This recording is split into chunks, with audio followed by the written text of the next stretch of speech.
So to wrap this up into part 2,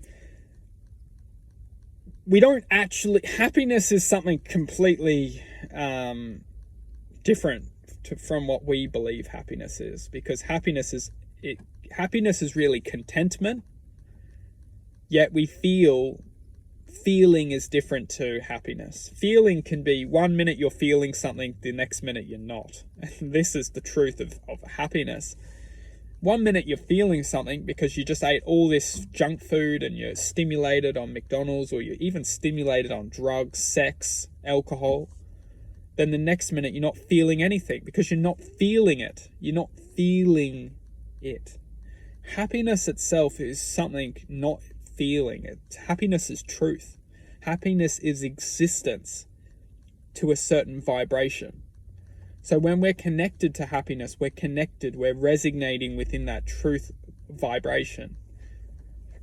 Hence why when we're not happy, we're not connected. We're stuck in our imagination, which is only creating a sense of feeling, a sense of experience for us to feel something. We're not actually expressing any truth to our existence.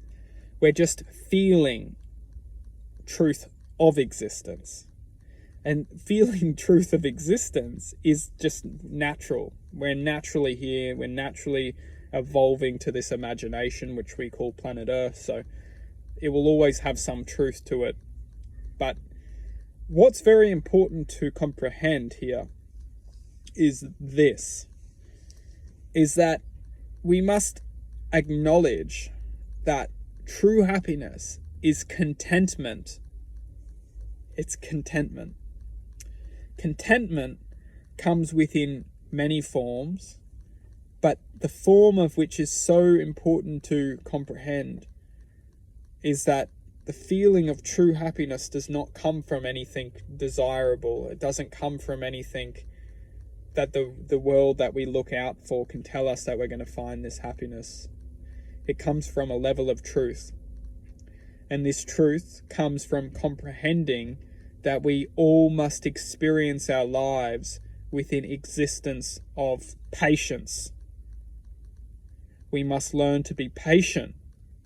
When we reach a level of truth within our lives, we can't just sell ourselves within the experience of, this is just, and a lot of us, we run away because our truth starts to form, it starts to build.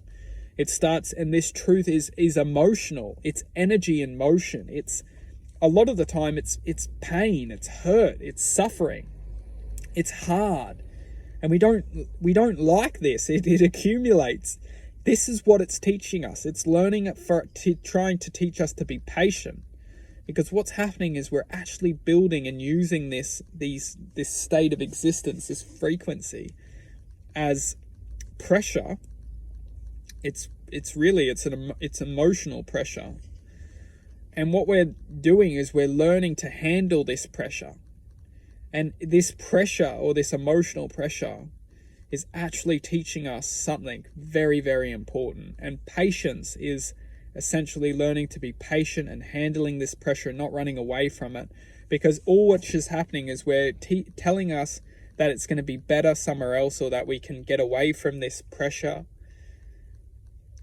But ultimately, when we escape from it, it follows us with a different perception, like a perception of failure, a perception of, just failure. We start to, instead of handling the pressure of once was truth, we feel like we failed, we couldn't handle truth. And for those who are maybe experiencing this feeling of failure, you can't run away from this. It really comes back to being able to accept that everything's going to be okay regardless. But if we are feeling failure, that's a whole different video. That's really a whole different video. But acceptance or patience, in order to truly become, we covered a lot. And that's why it's just super important that patience is crucial for being able to channel truth within this existence. Because We'll wrap it up into a part 3 because we really haven't wrapped anything up here. We've just opened doors.